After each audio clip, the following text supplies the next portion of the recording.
Assalamualaikum warahmatullahi wabarakatuh. Hari ini Ustazah akan menjelaskan materi PPKN kelas 6.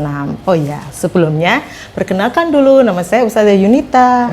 Nanti kita akan bertemu dalam setiap pembelajaran PPKN selanjutnya. Oke, hari ini kita akan belajar tentang nilai-nilai Pancasila. Anak-anakku, di kelas 1 sampai 5 kemarin kalian sudah belajar tentang Pancasila.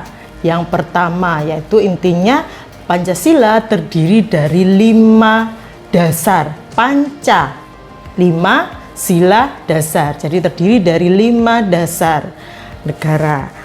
Dan sila yang pertama yaitu ketuhanan yang Maha Esa yang dilambangkan oleh bintang.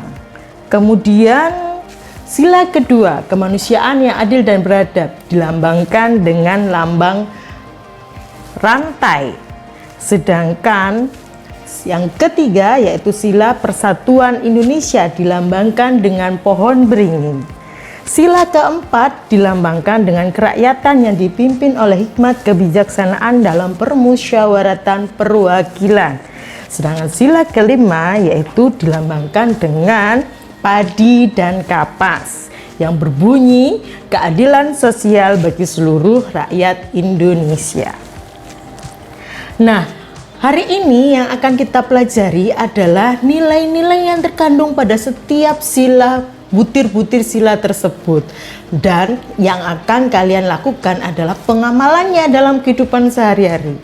Nanti Ustazah akan sertakan contoh-contoh pengamalan Pancasila tersebut dalam kehidupan sehari-hari. Yang pertama kita bahas yaitu sila ketuhanan. Sila pertama, sila ketuhanan yang Maha Esa yang dilambangkan oleh bintang emas. Yang pertama, nilai-nilai yang terkandung pada sila pertama ini yaitu percaya akan adanya Tuhan yang Maha Esa serta menjalankan perintah dan menjauhi larangannya sesuai dengan kepercayaan masing-masing. Nah, di Indonesia ini ada 6 agama yang diakui dan beberapa kepercayaan. Nah, sikap kita dalam menjalankan ibadah itu termasuk tertuang dalam sila pertama, di mana kebebasan beragama itu diakui oleh negara atau dilindungi oleh negara. Yang kedua, karena kita terdiri dari 6 agama, maka kita harus saling menghormati pemeluk agama lain. Jika kita pemeluk agama Islam, maka jika ada orang beragama Kristen sedang beribadah, kita harus menghormati, tidak boleh mencela ataupun saling mengejek dan sebagainya. Yang ketiga, memiliki toleransi antar umat beragama. Misalnya ini kalian nanti punya teman, tetangga atau saudara atau kerabat yang punya agama yang berbeda dengan kalian, kalian bisa menghormati mereka ketika mereka waktunya, mungkin kalau yang agama Kristen mereka waktunya untuk pergi ke gereja, ya kalian harus memberikan toleransi waktu kepada mereka untuk menjalankan ibadahnya. Demikian pula bagi teman-teman kalian yang beragama lain, ketika kalian waktunya sholat duhur, maka mereka juga harus memberikan kesempatan kepada kalian untuk melaksanakan sholat duhur. Begitu. Kemudian yang nilai-nilai selanjutnya yang ada pada sila pertama ini, kita tidak boleh memaksakan kehendak antar umat beragama. Misalnya kita punya agama Islam, lalu ada orang lain beragama non-Islam. Kemudian kita memaksa, wis enak pakai agama ini, enak pakai ini. Tidak boleh. Kita bisa melakukan syiar agama Islam dengan cara menunjukkan contoh serta budi pekerti yang baik. Insya Allah kalau kita menunjukkan kebaikan-kebaikan agama Islam, dengan sendirinya itu adalah berupa syiar yang bisa kita lakukan sebagai umat Islam. Dengan sendirinya orang lain yang memang sudah mendapatkan hidayah tersebut akan masuk ke agama Islam. Selanjutnya, yang sudah saya sampaikan tadi, tidak mencemooh dan mengejek kepercayaan orang lain. Itu agamanya kok gini. Nah, itu tidak boleh. Oke, kecuali kalau memang kita sedang melakukan pengajian atau memang dakwah tentang agama kita sendiri. Nah, itu adalah lingkup di satu agama tertentu. Tidak boleh karena itu agama Islam lalu diviralkan di-share ke agama lain, terus akhirnya jadi seolah-olah itu menjelekkan agama lain. Itu yang tidak boleh. Lanjut anak-anakku, contoh-contoh pengamalan sila pertama, tentu saja yang pertama nih, lihat gambarnya. Apa ini gambarnya? Ya, itu sedang mengaji tadarus bersama-sama. Ya, yang kedua gambarnya, gambar apa ini? Gambar sholat berjamaah. Lalu yang ketiga ada gambar tentang apa itu? Ada pemuka agama 6 agama yang sama-sama berteman, berkoordinasi demi menjalankan pemerintah negara Indonesia yang baik. Ya, selanjutnya itu ada gambar-gambar tempat peribadatan, ada masjid, ada gereja ada 2 macam ya, gereja Katolik dan gereja Kristen. Kemudian ada vihara, ada pura, dan ada kelenteng untuk peribadatan umat Konghucu. Lanjut, sekarang kita ke sila kedua yang berbunyi kemanusiaan yang adil dan beradab. Nah, lambangnya yaitu rantai emas. Oke. Nilai-nilai yang terkandung pada sila kedua ini adalah yang pertama, semua rakyat Indonesia memiliki hak yang sama di mata hukum, agama, masyarakat, dan lainnya. Tidak ada perbedaan ras satu dengan yang lainnya antar sesama rakyat Indonesia, dan ada sikap tenggang rasa. Nah, ini nilai yang utama pada sila kedua adalah tenggang rasa terhadap umat manusia dan saling tolong menolong yang harus diutamakan. Nilai kemanusiaan di sini antara rakyat Indonesia harus dijunjung tinggi dan saling menghargai pendapat masing-masing. Oke, contoh pengamalan sila kedua. Nah, sila kedua gambarnya ini ada anak sedang menolong ketika ada yang terjatuh dari sepeda. Kemudian di sebelah sini kita lihat ada anak yang sedang memberi apa itu? Uang kepada pengemis. Maksudnya itu memberikan bantuan uang. Kemudian di gambar sini ada apa itu gambarnya? Sedang menjenguk teman yang sakit. Kemudian ada gambar tentang membantu menyeberangkan nenek-nenek yang sudah lansia. Lalu ada gambar tentang berikan bantuan kemanusiaan kepada korban bencana alam. Nah, itu salah satu bentuk atau beberapa contoh dari pengamalan sila kedua. Lanjut, sila ketiga yang berbunyi Persatuan Indonesia, dilambangkan dengan lambang pohon beringin. Nilai-nilai yang terkandung pada sila ini yaitu 1. Kita wajib menggunakan bahasa Persatuan Indonesia karena Indonesia terdiri dari beberapa suku bangsa yang memiliki bahasa daerah yang berbeda-beda. Jadi menggunakan bahasa Indonesia yang baik dan benar itu adalah salah satu prinsip dari sila Persatuan Indonesia. Lalu kita harus bisa memperjuangkan nama harum bangsa Indonesia melalui lomba prestasi, bisa kalian lomba dalam bentuk olahraga, seni, budaya, maupun lomba yang bersifat akademik yang kita mengatasnamakan Indonesia, dan ketika meraih juara nama kita mengharumkan nama baik Indonesia di mata internasional. Kita juga menunjukkan cinta kepada tanah air Indonesia.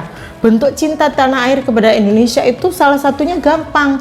Bisa kalian mengikuti upacara bendera dengan baik, dengan lancar. Lalu setiap upacara, setiap hari 17 Agustus kita melakukan kegiatan peringatan HUT RI yang akan kita laksanakan nanti di rumah masing-masing ya, karena masih pandemi. Dan selanjutnya kita juga mengutamakan persatuan dan kesatuan di atas kepentingan pribadi. Kita tidak boleh karena ada sesuatu hal karena akhirnya meng-cancel acara yang bersifat untuk semuanya, padahal itu hanya karena seseorang saja. Nah, itu yang tidak boleh. Kita harus mengutamakan kepentingan bersama di atas kepentingan pribadi, apalagi itu yang untuk kepentingan bangsa dan negara. Lanjut, berjiwa patriotisme dimanapun berada. Contohnya, misalnya kita ketika berada di jalan, lalu ada orang yang sekiranya mengejek atau tidak mau menolong dan sebagainya. Ketika kita ada hal seperti itu, maka kita berjuang langsung. Tidak harus menjadi seorang menteri luar negeri untuk membela negara Indonesia, tidak harus menjadi TNI, tapi langsung misalkan kalian berada di luar negeri, kemudian kalian ingin menunjukkan jati diri Indonesia, silakan dengan bersikap yang baik, berprestasi itu tadi. Nah, contoh-contoh dari pengamalan sila ketiga dapat ditunjukkan Ustazah di gambar ini. Itu ada gambarnya anak-anak Cina, ada anak-anak suku-suku, berbagai suku bermain bersama. Nah, ini contohnya yang mencerminkan sila persatuan Indonesia, berteman dengan siapapun tanpa memandang suku, ras, agama tertentu. Jadi tidak memandang siapa itu, tapi tetap bermain bersama. Lanjut, seperti yang sudah contohkan. Nah, ini kegiatan upacara bendera. Meskipun nanti ketika pandemi ini kita tidak melakukan upacara bendera, tapi tetap nanti ketika kita masuk situasi sudah stabil, tidak ada corona lagi, maka kalian tetap akan melakukan upacara bendera di hari Senin. Nah, upacara ini jika kita memang mencintai tanah air Indonesia dengan baik, maka kita harus menunjukkan ketika upacara bendera tidak hanya pokoknya berdiri goyang-goyang, tapi kita menunjukkan sikap sempurna, sikap tertib saat upacara. Itulah yang disebut dengan cinta tanah air Indonesia. Kemudian saat hormat bendera, ketika bendera Indonesia merah putih, sangsaka merah putih dikibarkan, kita hormat dengan tegak dan pandangan lurus ke depan menghadap ke bendera dikibarkan. Itu adalah satu sikap yang menunjukkan bahwa kita cinta tanah air Indonesia. Nggak cuma diucapkan secara lisan, tapi dilakukan dengan perbuatan. Selanjutnya, nah ini ada gambar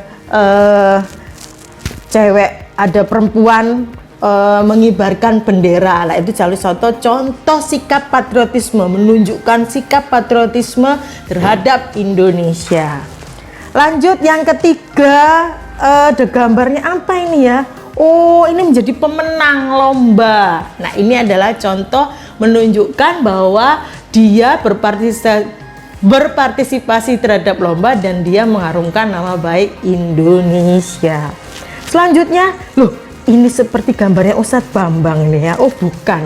Ternyata ini mirip saja dengan Ustadz Bambang. Nah, itu gambarnya wayang dan mengenakan seragam batik. Nah, ini adalah salah satu contoh bahwa kita itu cinta terhadap tanah Indonesia. Wayang dan batik ini adalah salah satu kekayaan budaya yang dimiliki oleh Indonesia. Kita wajib melestarikan ya, kita bangga punya wayang sebagai kesenian tradisional, kita bangga punya kain batik yang merupakan kekayaan warisan nenek moyang leluhur kita Indonesia. Nah, ini salah satu bentuk kita sebagai rasa cinta kita terhadap Indonesia. Nah, lanjut ke sila keempat, sila kerakyatan yang dipimpin oleh hikmat kebijaksanaan dalam permusyawaratan perwakilan yang dilambangkan oleh kepala banteng. Nah, di sini memiliki nilai-nilai bahwa pemimpin bangsa Indonesia haruslah bijaksana. Kita tidak boleh memilih-milih ataupun kita melakukan hal-hal yang di luar batasan sebagai pemimpin. Kemudian kekeluargaan harus diutamakan. Kalau ada masalah, solusinya adalah kita diskusi, musyawarah supaya ada kata sepakat. Kalau memang tidak bisa diambil dengan kata sepakat, maka bisa kita lakukan dengan cara voting. Satu sama lain bisa mensepakati apa yang sudah diputuskan, dan hasil keputusannya harus dilaksanakan oleh setiap peserta rapat ataupun yang mendiskusikannya. Jangan karena mau nggak setuju jadi aku nggak melaksanakannya. Nggak seperti itu. Kemudian kedaulatan bangsa ada di tangan rakyat. Oleh sebab itu pelaksanaan sila keempat ini dicontohkan dengan adanya pemilu, pemilihan umum, memilih kepala negara, presiden, kemudian kepala daerah, ada gubernur, ada wali kota, ada bupati. Nah, itu adalah salah satu contoh bentuk pengamalan sila keempat yang merupakan kerakyatan yang dipimpin oleh hikmat kebijaksanaan dalam permusyawaratan perwakilan. Lalu keputusan yang diambil harus berdasarkan musyawarah sampai mencapai kesepakatan bersama. Itu tadi yang saya sampaikan. Ketika kita melakukan musyawarah, kita tidak diperkenankan untuk memaksakan kehendak orang lain. Jadi ketika kita punya kehendak, tidak boleh kita maksa, loh ini aja. Nah, tapi kita diskusikan apa alasan yang baik, apa alasan yang tepat, sehingga kita memberikan argumen tersebut. Jika pendapat kita nggak diterima, ya sudah, kita harus bisa legowo, kita bisa tidak terus marah dengan menggunakan tone atau intonasi yang tinggi, bukan seperti itu, tapi kita bijaksana. Kita meskipun pendapat kita tidak dipakai, kita tetap legowo. Nah, itulah dari prinsip nilai-nilai yang ada pada sila keempat. Contoh pengamalan sila keempat. Nah, tadi yang sudah sebutkan ada gambar pemilu ya. Ini bapaknya sarungan ya, bapaknya pakai sarung. Nah, itu sedang memilih. Entah itu memilih siapa, entahlah presiden atau dan wakil, atau bupati dan wakil bupati. Lalu ada gambar berikutnya, itu kumpul-kumpul. Nah, kumpul-kumpul itu bisa jadi dia adalah memilih ketua RT yang ada di lingkungan rumah kalian. Jadi berdiskusi seperti apa. Biasanya didiskusikan bisa secara aklamasi. Aklamasi itu ketika forum semuanya menentukan salah satu yang dipilih. Nah, itu namanya aklamasi, semuanya langsung sepakat. Nah, itu aklamasi. Sedangkan kalau masih musyawarah, loh aku setuju yang begini, aku setuju yang begini, akhirnya oh ya sudah, kalau itu lebih baik ya sudah kita lakukan. Nah, itu namanya musyawarah mufakat. Sedangkan yang ketiga, ketika musyawarah mufakat tidak tercapai, gue nggak mau, aku tetap pada ini, loh ya nggak bisa, harusnya seperti itu. Maka akan ditentukan dengan cara voting. Voting itu apa? Diambil suara terbanyak. Siapa yang setuju dengan A, siapa yang setuju dengan B, nanti suara terbanyak itu yang diambil. Nah, ketika suara voting ini kalah misalnya, maka seseorang itu harus legowo. Tidak lagi terus marah-marah, wah aku nggak diambil, terus aku marah-marah, boykot, walk out. Nah, dalam rapat, walk out itu maksudnya keluar dari forum. Nah, itu yang tidak boleh. Itu adalah contoh yang tidak baik, tidak sesuai dengan pengamalan sila keempat. Lanjut sekarang. Nah, ini bisa jadi contoh kalian ini. Belajar bersama, diskusi di kelas, wah kita merindukannya. Kemudian, ini anaknya gimana ya? Ada yang memberikan usul. Nah, itu adalah contohnya. Diskusi tentang kegiatan pembelajaran di kelas, itu salah satu contoh musyawarah juga ya, contoh kecilnya itu. Lalu yang keempat, nah ini di kantor sama ustazah atau ayah kalian di rumah, atau ayah kalian di kantor itu sedang diskusi dengan rekan kerjanya untuk melakukan keputusan atau memberikan keputusan-keputusan penting. Biasanya dilakukan dengan musyawarah. Lanjut, wah ini juga sama, diskusi tentang materi pembelajaran di kelas. Nah, ini nanti kita bisa lakukan saat kita masuk di sekolah. Lanjut, sila kelima, sila keadilan sosial bagi seluruh rakyat Indonesia yang dilambangkan dengan padi, dan kapas. Nah, nilai-nilai yang terkandung dalam sila ini yaitu perilaku yang adil yang harus diterapkan baik di bidang ekonomi, sosial, dan politik. Nah, jadi adil ya, bukan karena kaya, bukan karena miskin, bukan karena suku tertentu, bukan karena tertentu, jadi tetap adil. Nah, supaya adil biasanya bagaimana? Ada antrian. Siapa yang datang dulu, maka dia yang akan dilayani duluan. Jadi itu sudah, makanya budaya antri itu adalah budaya Indonesia, sudah tertuang di 5 dasar negara kita, yaitu Pancasila. Selanjutnya yaitu hak dan kewajiban setiap orang harus dihormati. Oleh sebab itu makanya kalau budaya antri itu kita tidak melihat oh karena ini kaya harus dia didulukan, tidak seperti itu. Makanya hak setiap orang itu sama di mata hukum dan di mata negara, karena setiap orang memiliki hak yang sama. Kemudian perwujudan keadilan sosial bagi bangsa Indonesia. Yang keempat, tujuan rakyat Indonesia yaitu adil dan makmur. Jadi dilambangkan padi dan kapas. Padi dan kapas itu adalah contoh dari menunjukkan kemakmuran padi. Padi merupakan nanti menjadi bahan makanan pokok, sedangkan kapas merupakan bahan sandang. Jadi nanti akan dipakai untuk membuat baju. Kemudian mendukung kemajuan dan pembangunan negara Indonesia. Nah, prinsip nilai-nilai yang ada pada sila kelima ini, 1, terutama adil, 2, hemat, ya, suka menabung, suka bekerja keras, itu yang harus ada pada sila kelima atau nilai-nilai sila kelima. Nah, contohnya ini, piket kelas berkeadilan. Jadi bukan karena si A si B dia punya A makanya nggak piket, nggak ada kayak gitu. Semuanya kalau memang dijadwalkan ada piket ya piket. Semuanya bukan karena pintar, oh tidak piket, tidak seperti itu. Lalu, nah ini melihat teropong bintang dengan mengantri. Ya, nih ngantri. Ya, itu supaya prinsip berkeadilan. Lalu menabung ini untuk pangkal hemat. Lalu ada ronda malam, karena hak setiap orang itu dilindungi, maka ketika kita tidur juga jangan sampai kita merasa nggak nyaman, nah, gitu, takutnya rumahnya ada maling atau apapun. Jadi ada ronda malam, ya, prinsipnya adil. Ronda malam dilakukan oleh semua warga. Memang jika diputuskan semua warga wajib melakukan ronda malam dengan ada piket ronda malam. Nah, itu harus dilaksanakan. Atau kalau tidak, di rumah-rumah, di perumahan itu ada yang namanya menyewa satpam. Berarti untuk menyewa satpam ini setiap warga kepala negara wajib mengeluarkan uang untuk membayar satpam. Tuh.